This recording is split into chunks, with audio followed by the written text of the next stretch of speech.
O falso profeta, ele necessariamente virá, ou sei lá, supõe-se que ele virá de uma religião cristã? Então, qual é o racional?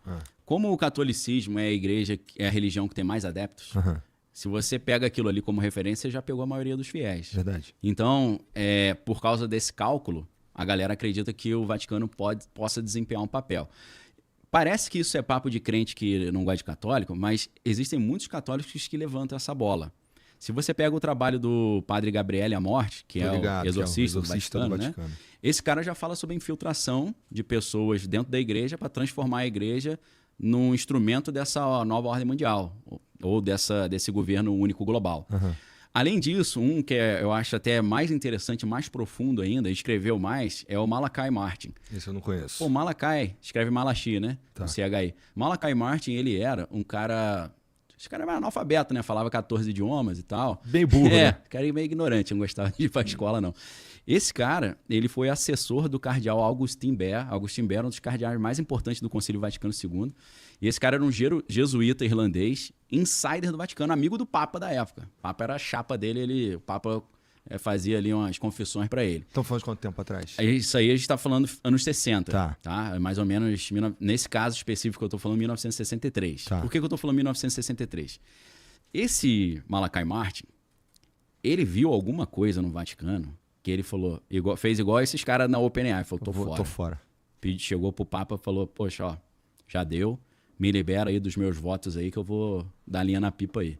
Aí o Papa liberou. O que ele fez? Foi para os Estados Unidos, ficou lá só escrevendo os livros de ficção.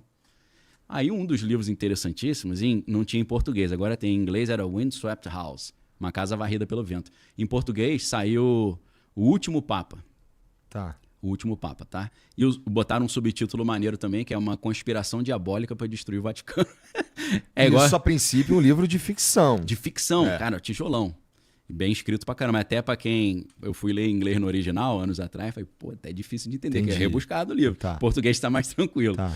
Então, esse cara, ele começou a ganhar uma fama. Eu não sei se você pegou essa época, antes de ter os podcasts. Ainda existe o programa de rádio nos Estados Unidos, Coast to Coast AM. Tô ligado. Cara, esse programa era incrível, né? Ia só negócio de curupira também, mula sem cabeça. Só história maneira. O cara, John Titor, que viajou no tempo, né? Só maluquice, alienígena. Mas assim, audiência monstruosa. Ele começou a ir nesses programas e contar a história dos livros. Aí o apresentador, esqueci o nome do apresentador, hoje é o George Noory, né? Porque o outro, Art Bell. O Art Bell tava conversando com ele e falou, Padre Malachi, dizem que esses teus livros aí tem fundo de verdade. O livro Windswept House tem quanto de verdade aí? Ele falou uns 80%. Aí eu falei, eu fiquei preocupado que eu tinha lido o livro, né?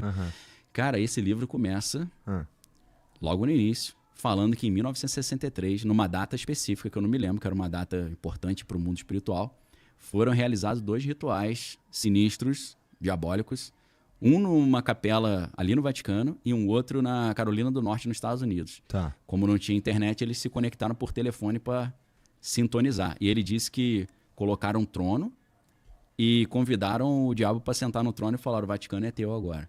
Não sou eu que estou falando isso, eu estou reportando o que ele diz no livro, é um insider.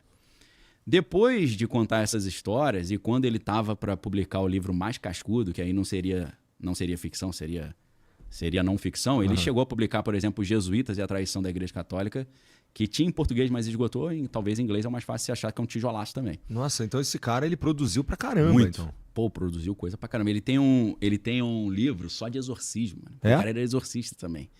Qual que é o nome do livro? Caralho, bom, mas esqueci aí se você o nome procurar do livro. Malachi. Malachi, Malachi Martin. No YouTube, no Google aí, colocar exorcismo, deve encontrar esse livro. O cara tava saindo pra, sei lá, tava morando nos Estados Unidos, saindo pra fazer um exorcismo, capotou da escada e morreu. Claro que falaram que deram uma voadora nas costas dele lá, né? Então, esse cara, ele defende essa ideia lá desde os anos 60 de que infiltraram o Vaticano para usar para montar essa plataforma, entendeu?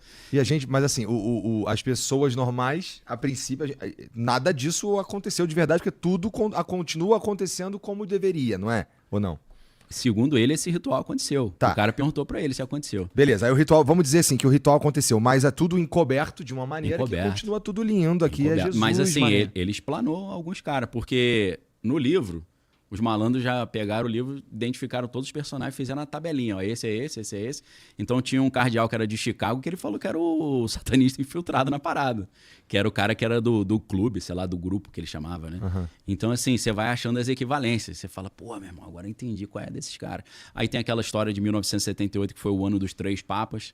Que, pô, o Papa João Paulo I chegou, ficou 33 dias só no poder, morreu de forma estranha, porque não deixaram ninguém ver o corpo, tentaram exumar o corpo para ver se ele tinha sido envenenado, não permitiram. Falaram que a doutrina católica não permite, só que vários papas já tinham sido exumados.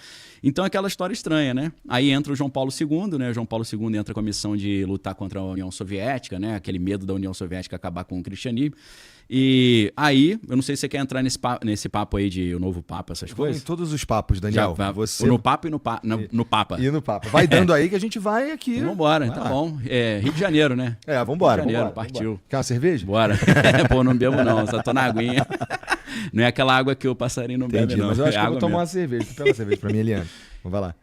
Aí, cara, entra a história, que tá documentado, que eu acho que fui o único cara, talvez, no mundo que falei que um Papa americano quer vencer. Eu vi Você isso, viu essa parada? Cara. Eu vi isso. Acho que um dia antes, né? Dia Tu tava antes, falando. dia 7. É. Por quê? Eu tava achando que ia ganhar o Parolin, que era o italiano. Uhum. Por quê, cara? 41 anos sem ter Papa italiano, a galera não aguenta mais. Falou, pô, você mete aqui polonês, alemão, argentino, pô, tá na hora de a gente ter um italiano.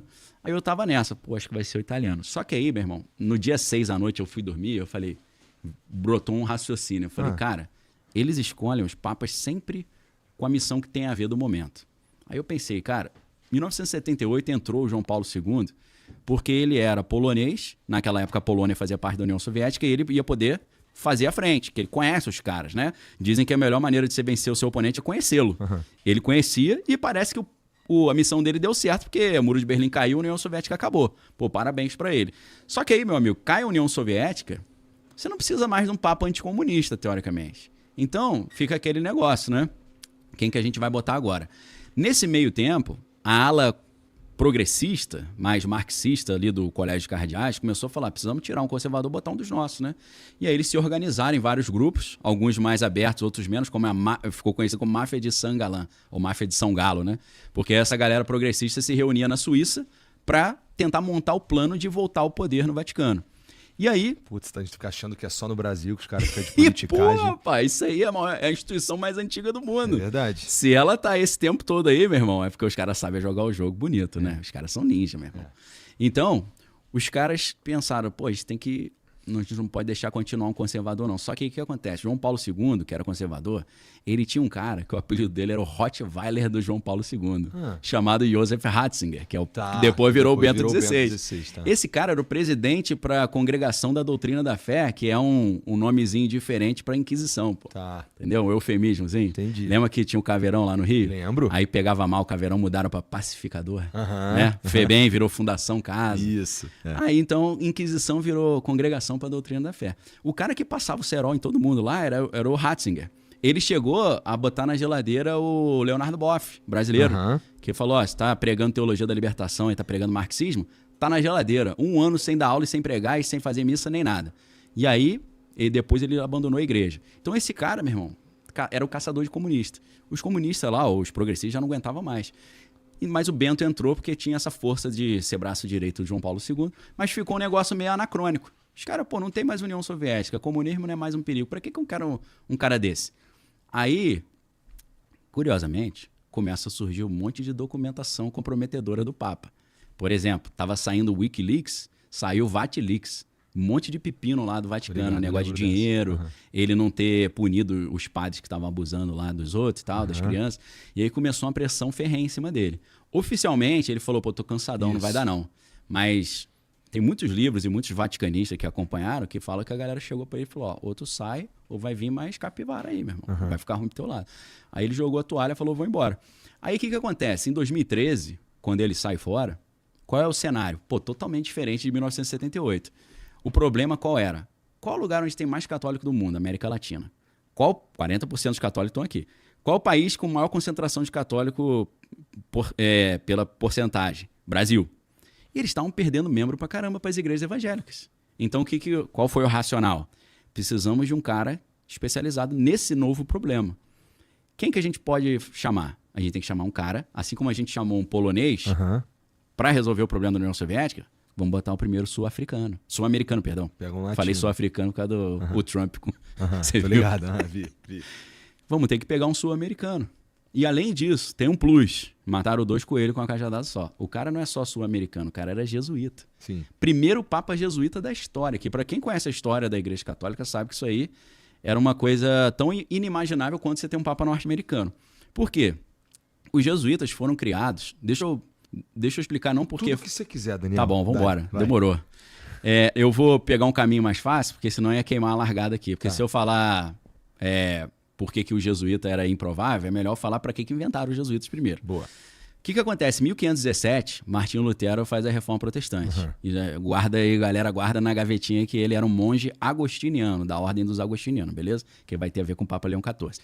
Então, Martinho Lutero era um monge agostiniano que fez a Reforma Protestante, tá? Não vamos entrar no mérito se foi bom, foi ruim, como é que foi e tal. Tem a ver com as indulgências, que aí senão a história vai ficar meio longa. Tem a ver com o lance da Igreja Católica vender indulgências. Vender a salvação, vender, né? O cara quer ir pro céu, paga a indulgência aí. Porque o Papa Leão X, tá? Leão X, aí tem o Leão XIV agora. Leão X era da família Medici, ou Médici, né? Pro carioca.